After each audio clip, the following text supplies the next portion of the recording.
আসসালামু আলাইকুম। সর্বশেষ আপডেট আন্তর্জাতিক সংবাদে স্বাগতম। শুরুতেই সংবাদ শিরোনাম, পরে বিস্তারিত। নেতানিয়াহুকে কড়া হুঁশিয়ারি দিল কাতার। জেরুজালেমকে কখনো অপবিত্র হতে দেব না, হুঙ্কার দিয়ে বলল এরদোগান। এদিকে ইরানে আরেকজনের মৃত্যুদণ্ড কার্যকর, আতঙ্কে গুপ্তচররা। আরও থাকছে ইসরায়েলের বিরুদ্ধে বাণিজ্য নিষেধাজ্ঞার পথে ইইউ। এবং সর্বশেষ থাকছে কাতারে হামলা নিয়ে বিস্ফোরক বার্তা নেতানিয়াহুর। নেতানিয়াহুকে কড়া হুঁশিয়ারি দিল কাতার। কাতারের পররাষ্ট্র মন্ত্রণালয়ের মুখপত্র মাজিদ আল আনসারি ছবি সংগৃহীত। রাষ্ট্রীয় সন্ত্রাসবাদের জন্য অভিযুক্ত করে ইসরায়েলকে কড়া হুঁশিয়ারি দিয়েছে কাতার। আন্তর্জাতিক আইন লঙ্ঘনের ঘটনা বিনা শাস্তিতে পার পাবে না বলে বার্তা দিয়েছেন তারা। সম্প্রতি দোহায় ইসরায়েলি হামলায় হামাসের 5 সদস্য নিহতের ঘটনার পর নেতানিয়াহুকে শাস্তি পেতে হবে জানিয়ে এ হুঁশিয়ারি দেন কাতারের পররাষ্ট্র মন্ত্রণালয়ের মুখপত্র মাজিদ আল আনসারি। সংবাদ মাধ্যম টাইমস অফ ইসরায়েলের এক প্রতিবেদনে এ কথা জানানো হয়। দোহায় অনুষ্ঠিত এক সংবাদ সম্মেলনে কাতারের পররাষ্ট্র মন্ত্রণালয়ের মুখপত্র মাজেদ আল আনসারি বলেন, ইসরায়েলি প্রধানমন্ত্রী নেতানিয়াহু তার বেপরোয়া নীতির কারণে সৃষ্ট প্রতিটি ব্যর্থতার পর দায় এড়াতে এবং সেগুলোকে সঠিক প্রমাণের চেষ্টা করে থাকেন, সেটাতে আমরা অভ্যস্ত। তিনি আরও বলেন, আমরাও তাকে একটি বার্তা পাঠাতে চাই যে আন্তর্জাতিক আইন লঙ্ঘনে তারা বিনা শাস্তিতে পার পাবে না। মঙ্গলবার 16 সেপ্টেম্বর তেল আবিবে এক সংবাদ সম্মেলনে নেতানিয়াহু বলেছেন, দোহায় ইসরায়েলে হামলার মাধ্যমে কাতারকে একটি বার্তা দেওয়া হয়েছে, বিমানবাহিনীর এ হামলা বিফলে যায়নি। নেতানিয়াহু এই বক্তব্য দেওয়ার কয়েক ঘণ্টা পর দোহায় এক সংবাদ সম্মেলনে ইসরায়েলের প্রধানমন্ত্রীর উদ্দেশ্যে কাতারের পররাষ্ট্র মন্ত্রণালয়ের মুখপত্র মাজেদ আল আনসারি ওই হুঁশিয়ারি দেন।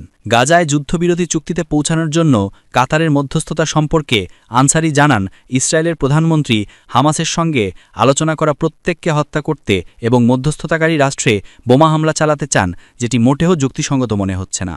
প্রসঙ্গত 2012 সাল থেকে যুক্তরাষ্ট্রের সুপারিশে হামাসের শীর্ষ নেতারা কাতারে বসবাস করে আসছেন। গাজা উপত্যকায় হামাস ও ইসরায়েলের মধ্যে চলমান যুদ্ধে মধ্যস্থতাকারী 3 দেশের মধ্যে কাতার অন্যতম। বাকি 2 দেশ হল যুক্তরাষ্ট্র ও মিশর।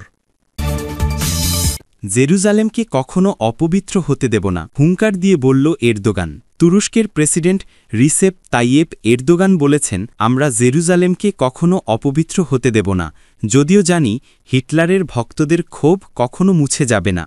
বুধবার আঙ্কারায় তুরস্কের নতুন পররাষ্ট্র মন্ত্রণালয় ভবনের ভিত্তিপ্রস্তর অনুষ্ঠানে তিনি এ কথা বলেন। গাজা প্রসঙ্গে এরদোগান জোর দিয়ে বলেন, ইসরায়েলের নৃশংস হামলায় টিকে থাকার সংগ্রামে লিপ্ত নির্যাতিত গাজাবাসীর পাশে দাঁড়ানো থেকে আমাদের কেউ বিরত রাখতে পারবে না। তিনি আরও বলেন, যারা আমাদের ভূখণ্ডকে রক্তের সাগরে পরিণত করতে চায়, যারা অস্থিতিশীলতা ছড়াতে চায়, তাদের বিরুদ্ধে আজ ও আগামীতেও আমরা অটল থাকব। তুর্কি প্রেসিডেন্ট পুনরায় আশ্বস্ত করেন যে আঙ্কারা সিরিয়া থেকে ইয়েমেন, লেবানন থেকে কাতার পর্যন্ত যেখানে যেখানে ইসরায়েলি আগ্রাসনের শিকার হয়েছে সেখানেই পূর্ণ সংহতি বজায় রাখবে। এরদোগান হুঁশিয়ারি দিয়ে বলেন, যারা নিরীহ শিশুদের প্রাণ দিয়ে গণহত্যা ও নিপীড়নের ওপর ভবিষ্যৎ গড়তে চায়, তারা একদিন নিজেদেরই রক্তে ডুবে যাবে। সূত্র আনাদোলু। এদিকে ইরানে আরেকজনের মৃত্যুদণ্ড কার্যকর, আতঙ্কে গুপ্তচররা। দেশের বিরুদ্ধে গুপ্তচর বৃত্তির প্রমাণ পেলেই মৃত্যুদণ্ডের সাজা দেওয়া হচ্ছে ইরানে। বিশেষ করে ইসরায়েলের হয়ে গুপ্তচর বৃত্তির অভিযোগে সম্প্রতি দেশটিতে মৃত্যুদণ্ড কার্যকরের ঘটনা ব্যাপকভাবে বেড়েছে। সর্বশেষ বাবাক শাহবাজি নামের এক ব্যক্তির মৃত্যুদণ্ড কার্যকর করা হয়েছে। বুধবার 17 সেপ্টেম্বর দেশটির রাষ্ট্রীয় সংবাদ মাধ্যমে প্রকাশিত প্রতিবেদনে এই তথ্য জানানো হয়। ইরান ও ইসরায়েলের সম্পর্ক বহু বছর ধরে বৈরী। মধ্যপ্রাচ্য প্রভাব বিস্তারের লড়াই, পারমাণবিক কর্মসূচি নিয়ে আন্তর্জাতিক টানাপড়েন এবং আঞ্চলিক সংঘাতে বিপরীত অবস্থানের কারণে 2 দেশের মধ্যে চলছে এক অঘোষিত ছায়াযুদ্ধ। ইসরায়েলের গোয়েন্দা সংস্থা মোসাদ এই সংঘাতের অন্যতম সক্রিয় পক্ষ। ইরানের অভিযোগ, তারা দেশটির ভেতরে নাশকতা, গুপ্তচর বৃত্তি এবং উচ্চ পর্যায়ের হত্যাকাণ্ডে জড়িত। রাষ্ট্রীয় প্রতিবেদনে জানানো হয়েছে, বাবাক শাহবাজি পেশায় ছিলেন ঘর ঠান্ডা রাখার যন্ত্র স্থাপনকারী। এই কাজের সুযোগে তিনি গুরুত্বপূর্ণ সরকারি ও সামরিক স্থাপনায় প্রবেশাধিকার পান। অভিযোগে বলা হয়েছে, এই সুযোগ কাজে লাগিয়ে তিনি সার্ভার রুম, সামরিক কেন্দ্র এবং নিরাপত্তা সংক্রান্ত স্থাপনা থেকে গোপন তথ্য সংগ্রহ করতেন।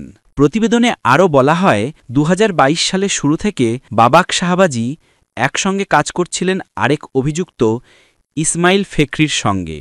জুন মাসে ইসমাইলকেও একই ধরনের অভিযোগে মৃত্যুদণ্ড দেওয়া হয়েছিল। ইরান সাম্প্রতিক বছরগুলোতে গুপ্তচরবৃত্তির অভিযোগে শাস্তি কার্যকরে আরও কঠোর হয়েছে। চলতি বছরেই এখনও পর্যন্ত অন্তত ৩৫০-এর বেশি মৃত্যুদণ্ড দেওয়া হয়েছে। অধিকাংশ ক্ষেত্রেই অভিযোগ ছিল তারা মোসাদের সঙ্গে কাজ বা ইসরায়েলের উদ্দেশ্যে তথ্য পাচার করছিলেন। বাবাক শাহবাজীর আইনজীবী সুপ্রিম কোর্টে আপিল করেছিলেন, কিন্তু তা খারিজ হয়। ফলে শেষ পর্যন্ত মৃত্যুদণ্ড কার্যকর হয়। ইরান সরকার বারবার জানিয়েছে, দেশের বিরুদ্ধে বিদেশি গোয়েন্দা সংস্থার সঙ্গে আঁতাত করা হলে সর্বোচ্চ শাস্তি হবে মৃত্যুদণ্ড। বাবাক শাহবাজীর মৃত্যুদণ্ড কার্যকর হওয়া সেই বার্তাকে আরও স্পষ্ট করেছে।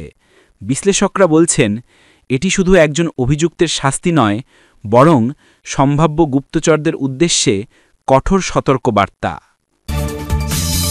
আরও থাকছে ইসরায়েলের বিরুদ্ধে বাণিজ্য নিষেধাজ্ঞার পথে ইইউ। গাজা যুদ্ধের প্রেক্ষাপটে ইসরায়েলি পণ্যের উপর বিদ্যমান মুক্ত বাণিজ্য সুবিধা স্থগিত করার প্রস্তাব করেছে ইউরোপীয় কমিশন। তবে এখনও এই পদক্ষেপ পাশ করার মতো পর্যাপ্ত সমর্থন ইউরোপীয় ইউনিয়নের সদস্য রাষ্ট্রগুলোর মধ্যে নেই। বুধবার ১৭ সেপ্টেম্বর এক প্রতিবেদনে এই খবর দিয়েছে টাইমস অফ ইসরায়েল। ইইউ পররাষ্ট্রনীতি প্রধান কায়া ক্যালাস আরও একটি নিষেধাজ্ঞা প্যাকেজ প্রস্তাব করেছেন, যাতে ইসরায়েলের জাতীয় নিরাপত্তা মন্ত্রী ইতামার বেন ঘাভির, অর্থমন্ত্রী বেজালেল স্নোট্রিচ, সহিংস বসতি স্থাপনকারীদের পাশাপাশি হামাস সদস্যদেরও অন্তর্ভুক্ত করা হয়েছে।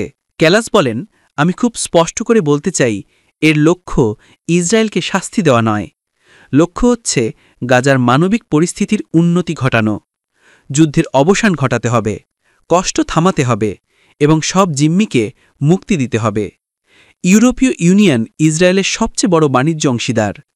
অন্যদিকে ইসরায়েলের পররাষ্ট্রমন্ত্রী গিডিয়ন সার ইউরোপীয় কমিশনের এই প্রস্তাবকে নৈতিক এবং রাজনৈতিকভাবে বিকৃত বলে মন্তব্য করেছেন। তিনি এক্সে লিখেছেন, ইসরায়েল বিরোধী পদক্ষেপ ইউরোপের স্বার্থকেই ক্ষতিগ্রস্ত করবে। সার প্রতিশ্রুতি দিয়েছেন, ইসরায়েল অস্তিত্বের সংগ্রামের সময় তাকে ক্ষতিগ্রস্ত করার যে কোনো প্রচেষ্টার বিরুদ্ধে ইউরোপের বন্ধুদের সহায়তায় লড়ে যাবে ইসরায়েল। ইসরায়েল বিরোধী পদক্ষেপ নেওয়া হলে তার জবাব দেওয়া হবে, যদিও আমরা আশা করি পরিস্থিতি সে পর্যায়ে যাবে না। এবং সর্বশেষ থাকছে কাতারে হামলা নিয়ে বিস্ফোরক বার্তা নেতানিয়াহুর। কাতারে হামাস নেতাদের ওপর ইসরায়েলের সাম্প্রতিক হামলাকে বৈধ বলে প্রকাশ্যে মন্তব্য করেছেন দেশটির প্রধানমন্ত্রী বেঞ্জামিন নেতানিয়াহু। তার দাবি, উপসাগরীয় এই রাষ্ট্র বহুদিন ধরেই হামাসকে আশ্রয় ও অর্থায়ন দিয়ে আসছে, তাই দোহায় চালানো হামলাটি ছিল সম্পূর্ণ যৌক্তিক ও ন্যায্য।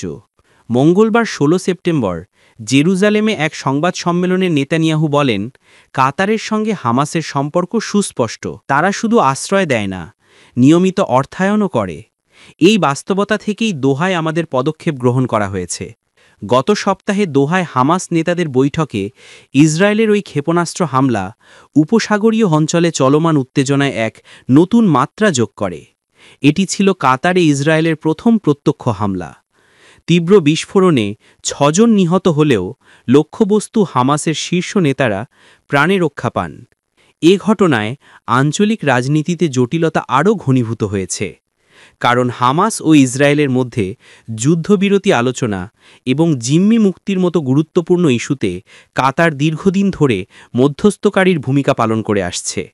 অথচ সেই দেশেই সরাসরি হামলা চালালো ইসরায়েল। ইতিহাস ঘেঁটে দেখা যায় ২০১৮ থেকে ২০২৩ সালের মধ্যে নেতানিয়াহুর মন্ত্রিসভার অনুমোদনক্রমে কাতার গাজায় নগদ অর্থ ও বিভিন্ন সহায়তা পাঠিয়েছিল।